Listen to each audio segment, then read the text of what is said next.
Kebayang nggak bapak-bapak, ibu-ibu? Sekarang kita ada, berapa tahun lagi kita ada di dunia ini? Ya, kita kan nggak tahu. Ya. Apalagi zaman sekarang ini, ya sesuai dengan takdir Allah, banyak yang mudah. Ya. Pulangnya gampang. Ada yang sedang olahraga, berangkat. Ada yang sedang baca Al-Quran, berangkat. Ada yang sedang menyampaikan khutbah Jumat, berangkat. Belum selesai khutbahnya, udah berangkat. Ada yang sedang nyanyi, sedang olahraga. Jadi artinya itu bermacam-macam cara untuk berangkat. Jadi jangan pernah kebayang oleh kita bahwa kita ini masih lama di dunia. Ya. Tidak ada di antara kita yang tahu persis kapan kita akan berangkat. Tapi pasti berangkat. Ya, pasti tinggalkan dunia. Nah, apa yang sudah kita persiapkan untuk berangkat pulang? Ya. Kalau kita tamsilkan, ibarat orang mudik lebaran, ya, jauh hari sudah mempersiapkan. Jadi kawan-kawan kita yang merantau, katakanlah kita yang merantau di Bandar Lampung atau merantau di Jakarta, di Jawa dan di mana sajalah, pada saat lebaran kita berusaha mau pulang. Sebelum puasa itu sudah dipersiapkan, mempersiapkan belanjanya, mempersiapkan waktunya, barang-barang yang akan dibawa kira-kira seperti apa gitu ya. Kalau pakai motor, motornya diservis dulu. Kalau pakai mobil juga di-tune up dulu. Belum lagi mempersiapkan belanja di perjalanan, belanja ongkos kita berangkat, belanja sampai di kampung, belanja balik lagi. Jadi penuh persiapan. Itu pulang kampung, Pak. Ya. Nah, sekarang kita akan pulang ke akhirat. Sudahkah kita persiapkan? Kesempatan kita diberikan Allah ini untuk mempersiapkan diri agar kita bisa selamat pulang kampung, selamat kita ya pulang ke akhirat. Nah, kalau orang tidak punya persiapan, khawatirnya kesasar di perjalanan. Nah, sudahkah kita bertanya ke diri kita, dari mana kita ini? Kok kita sekarang sudah ada di dunia ini? Dari mana kita? Lalu yang kedua, sekarang kita lagi di mana nih? Kemudian setelah itu mau kemana? Jadi dari mana kita datang, sedang di mana kita sekarang, kemana kita akan pulang. Ya. Inilah salah satu hikmah kita memperingati 1000 harinya Pak Tahrir. Pertama tentu kita mendoakan almarhum, ya, mendoakan almarhum, mendoakan keluarganya yang sudah almarhum, mudah-mudahan diampunkan Allah segala dosanya, dilapangkan di alam kuburnya. Yang masih ada sekarang diberi Allah kesehatan lahir dan batin dan mendapat bimbingan Allah untuk menjalani kehidupan yang lebih baik. Nah, itu yang pertama. Yang kedua, mengingatkan kepada kita, ternyata artinya dulunya ada, sekarang Pak Tahrir sudah gak ada. Nah, dulunya gagah, beliau bisa bekerja, tenaga beliau kuat, gitu ya. Sekarang sudah nggak ada. Akan seperti itu juga kita ini. Ya. Mbah Gimin ada sekarang. Kita nggak tahu berapa tahun lagi adanya beliau di dunia ini. Ya. Sama kita semua, bapak ibu semua. Sekarang ada. Sampai kapan adanya kita di dunia ini? Jadi kalau kita tidak mempersiapkan diri, akan timbul penyesalan yang tak ada ujungnya. Mad dunya fil akhirah illa kama yamshi ahadukum ilal yammi fa adkhala asba'ahu fayarfa'u fama baqiya fi fahwad dunya. Perumpamaan dunia dengan akhirat itu tidak ubahnya seperti kamu jalan ke pantai, lalu kamu celupkan jari jemari tanganmu ke laut, kemudian kamu angkat.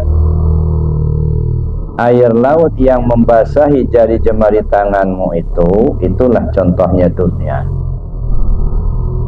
Air laut yang terbentang luas tak berbatas itulah contohnya akhirat. Seberapa banyak hanya air laut yang membasahi tangan kita, itu contoh dunia. Miqdaruhu alfasanatim mimma ta'udun.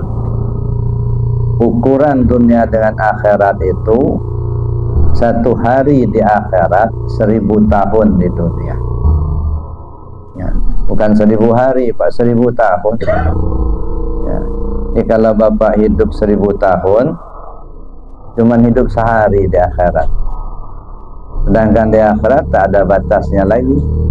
Tidak ada kematian setelah di akhirat nanti. Jadi kehidupan kita di akhirat itu nanti ditentukan dengan kita sekarang ini.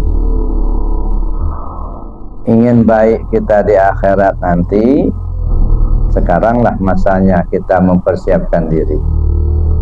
Kalau tidak, ya akan timbul penyesalan yang tak ada ujungnya. Makanya Rasulullah SAW mengatakan, silahkan kalian berbuat baik serasa cukup jadi bekalmu di dalam surga. Silahkan kalian berbuat maksiat serasa mampu menanggung derita dalam neraka. Terserah. Ya. Jadi kita diberi Allah dua pilihan, Pak. Iman atau kafir. Ya.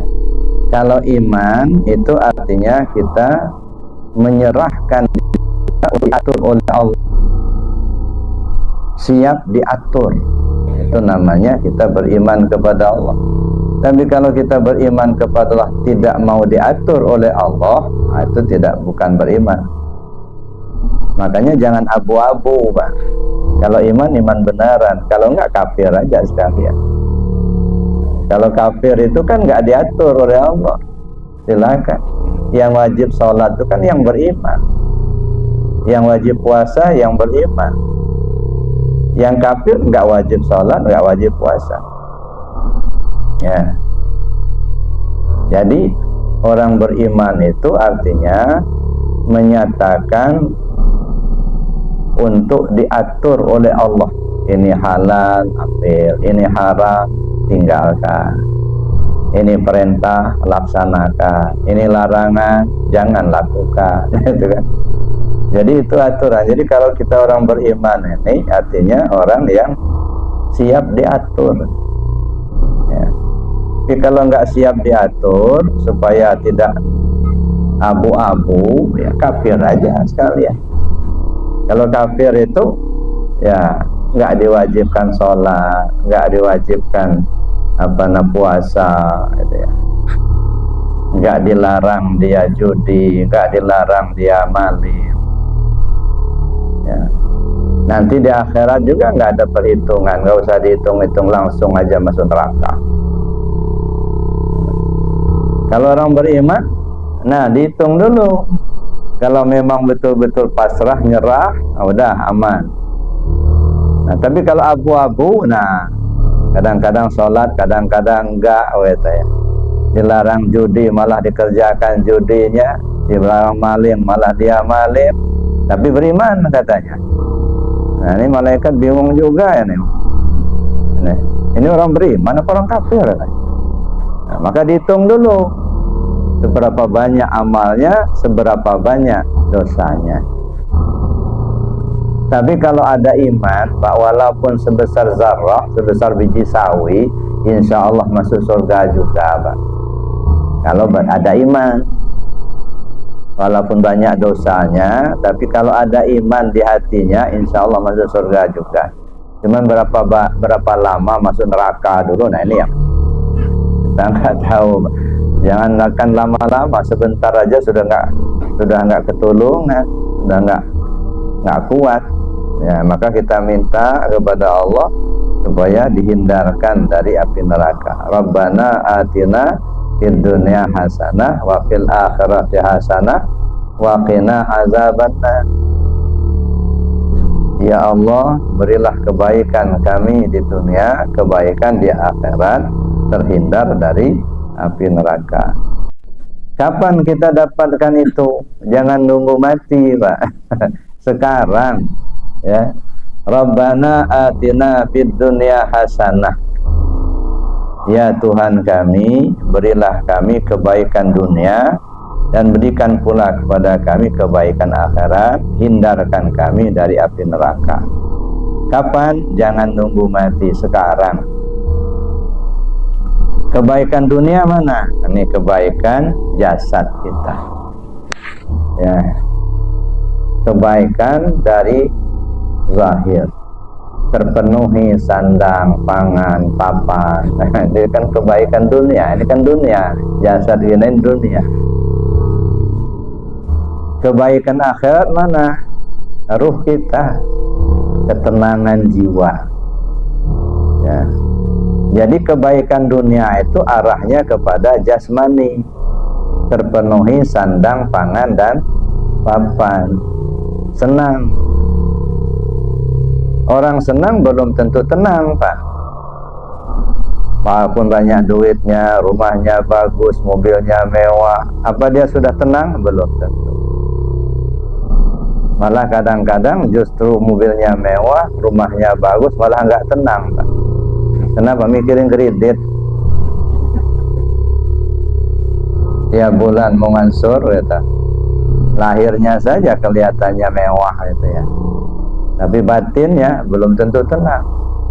Ada dulu jamaah kita, ya selalu pakai sepeda. Ya. Jadi umiknya bilang, namanya almarhum Pak Isbani, Bani, kamu ngambil motor lah, nanti saya bantulah untuk uang mukanya. Iya ya, katanya. Akhirnya ngambil motor, dan dibantu uang mukanya, tapi cicilan kredit. Sebulan, 2 bulan lancar. Pas bulan keempatnya datang ke rumah, kayaknya murung. Kenapa Pak Bani kok murung? Gimana nggak murung, katanya. Susah. Ini yang namanya enak di pantat, nggak enak di kepala.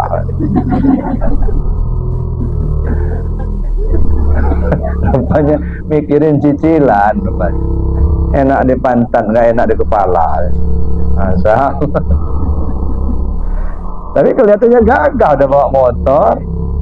Biasanya bawa sepeda, sekarang udah bawa motor. Ya. Jadi Bapak Ibu yang saya hormati, artinya kebaikan di dunia, kebaikan untuk kehidupan lahiriah, terpenuhi sandang, pangan, dan papan. Nah, dalam konteks ini, ya deh, kita diperintahkan untuk berikhtiar. Terserah kita usaha yang kita lakukan, apa dagang, petani, dan lain sebagainya. Cuman satu hal yang perlu kita ingat, jangan sampai kita menjadi budak harta. Ya. Jangan sampai kita berkhidmat kepada harta. Tetapi bagaimana supaya harta itu yang berkhidmat kepada kita, Pak? Jadi harta itu khadam kita, bukan kita yang khadam harta. Ya. Nah, lalu kita ini khadam siapa? Kita ini khadam Allah. Ya. Jadi kalau kita misalnya dekat dengan Allah, insya Allah kebaikan dunia ini akan terasa. Ya. Kadang-kadang bukan kita lagi yang mencari duit yang mencari kita. Kan ada dalam Al-Quran disebutkan, ya, teori orang berusaha atau mencari, mendapatkan. Yang pertama, wa may yattaqillah yaj'al lahu makhraja wa yarzuqhu min haitsu la yahtasib. Siapa orang yang bertakwa kepada Allah, Allah berikan jalan keluar dari segala kesulitannya, dan Allah akan berikan kepadanya rezeki yang tak diduga-duga. Ini yang pertama. Tinggal lagi kualitas takwa kita itu. Semakin tinggi tingkat ketakwaan kita kepada Allah, semakin banyak jalan keluar dari persoalan hidup yang kita hadapi, dan semakin banyak rezeki yang diturunkan oleh Allah untuk kita. Jadi bukan lagi kita yang mencari duit, tapi duit yang mencari kita. Ya, itu yang pertama. Nah, oleh karena itu di tingkat ini bagaimana kita meningkatkan kualitas takwa kita itu. Wa may yattaqillah yaj'al lahu makhraja wa yarzuqhu min haitsu la yahtasib. Siapa orang yang bertakwa kepada Allah, Allah berikan jalan keluar dari segala kesulitannya, dan Allah berikan kepadanya rezeki yang tak diduga-duga. Nah, saya katakan tadi, tinggal kualitas takwa kita itu, ya, semakin tinggi tingkat ketakwaan, semakin banyak jalan keluar dari persoalan hidup, dan semakin banyak rezeki yang tak diduga-duga. Cuman ketika sampai di tingkat ini, kita juga harus memahami kita ada di makom mana. Karena ada makom kasab, ada makom ghairu kasab. Makom kasab itu artinya kita masih perlu usaha, Pak. Kalau makom ghairu kasab, sampai ke makom dia tidak perlu usaha lagi. Itu makom ghairu kasab. Jadi kalau orang sudah sampai ke tingkat makom ghairu kasab, lalu dia kuat usaha, malah turun, Pak. Ya. Kalau dia sudah sampai ke makom ghairu kasab, maka dia tinggal meningkatkan ketakwaannya, kedekatannya kepada Allah. Tapi kita yang masih makom kasab perlu usaha. Ya. Yang petani masih ke sawah ke ladang, yang pedagang masih jualan, yang pegawai masih ngantor, harus kita lakukan. Ya, itu usaha. Walaupun dalam keyakinan ahlu sunnah wal jamaah bahwa ikhtiar manusia sesungguhnya tidak memberi bekas. Kita wajib berusaha, tapi tidak wajib berhasil, Pak. Ya, berhasil atau tidak Allah lah yang menentukan. Tapi kita diwajibkan untuk ikhtiar, itu saja. Itu yang pertama. Yang kedua, orang mendapatkan harta itu falamma nasu ma dzukiru bih fatahna alaihim abwaaba kulli syai' hatta idza farihu bima utu fa aqadnahum baghtatan fa idza hum mublisun. Nah, ini yang kedua. Falamma nasu ma dzukiru bih, ketika mereka sudah mulai melupakan ajaranku, kata Allah. Bukan lupa, mulai melupakan. Tahu kalau maling itu haram, tapi kerjakan juga seolah-olah dia lupa. Bagi orang yang melupakan ajaranku, kata Allah, fatahna alaihim abwaaba kulli syai', Aku beri kesempatan kepadanya untuk melakukan apapun yang dia maukan. Ingin kaya dengan maling, dapat. Entah malingnya maling tingkat bawah apa maling tingkat tinggi. Kalau maling tingkat bawah, maling ayam, maling kakao. Kalau maling tingkat tinggi, ya pakai dasi, pakai jas, korupsi namanya. Ya sama aja maling juga itu. Ada maling tingkat tinggi gitu. Ya. Nah, sama-sama maling. Dibuka kesempatan. Jadi seolah-olah mendapat. Ada kesempatan korupsi, seolah-olah mendapat gitu. Ada kesempatan, seolah-olah dia senang. Padahal sebenarnya itu jebakan. Ya.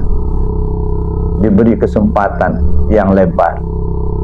Ingin kaya dengan korupsi, dapat. Ingin memuaskan nafsunya dengan zina, banyak yang mau. Ya. Begitu juga ingin kaya dengan judi, menang. Jadi kalau kita mendapatkan hal-hal seperti itu, Pak, jangan dianggap rezeki, Pak, itu. Ya. Ini kadang-kadang dianggap rezeki gitu ya. Bukan, itu jebakan. Maka dalam sebuah riwayat disebutkan ciri-ciri orang ahli surga itu apa? Mudah sekali berbuat baik. Itu ciri-ciri ahli surga.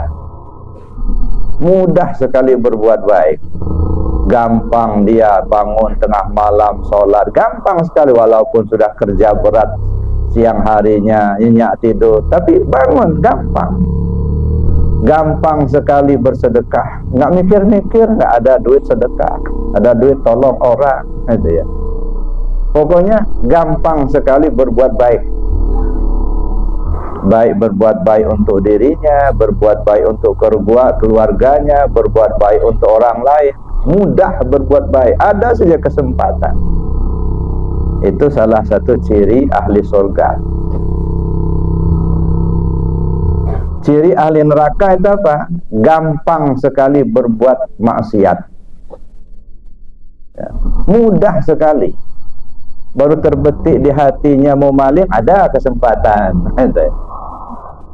Baru terbetik di hatinya ingin zina, banyak yang menawarkan diri, yang mau.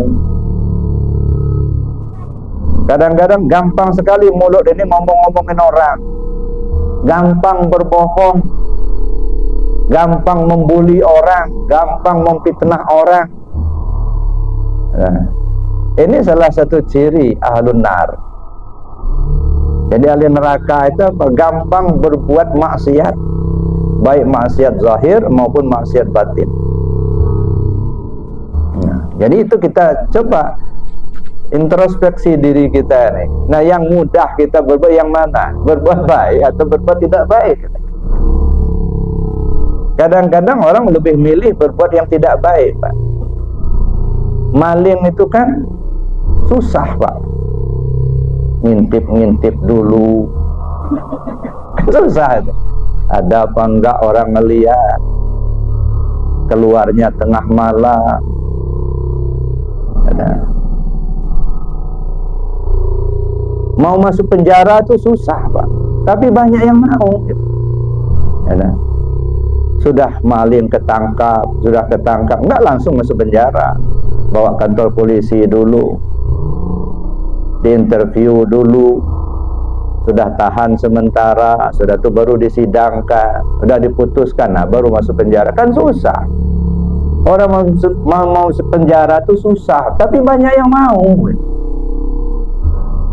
Mau masuk masjid gampang, tapi banyak enggak mau. Masjid terbuka, apa di mana-mana kita ketemu masjid, enggak ada larangan mau salat. Walaupun kita enggak ikut ngebangunnya, enggak, terbuka silahkan. Tapi banyak enggak mau. Masya Allah. Nah, jadi yang kedua ini, falamma nasu ma dzukiru bi fatahna alaihim abwaaba kulli syai'. ketika mereka sudah melupakan ajaranku, kata Allah, aku beri kesempatan kepadanya untuk melakukan apapun yang dia maukan. Hatta idza farihu bima utu akhadnahum baghtatan. Ketika mereka sedang berpoya-poya, bersenang-senang dengan hasil yang dia dapatkan, kami cabut seketika. Nah, ini yang kita nggak kuat, Pak. Ya. Sedang bersenang-senang dengan hasil korupsinya, rumah mewah, mobil mewah, duit banyak, kemana pergi bisa, gitu ya. Lagi berpoya-poya, uang banyak, rumah mewah, jabatan tinggi, tiba-tiba ditarik seketika oleh Allah. Mendingan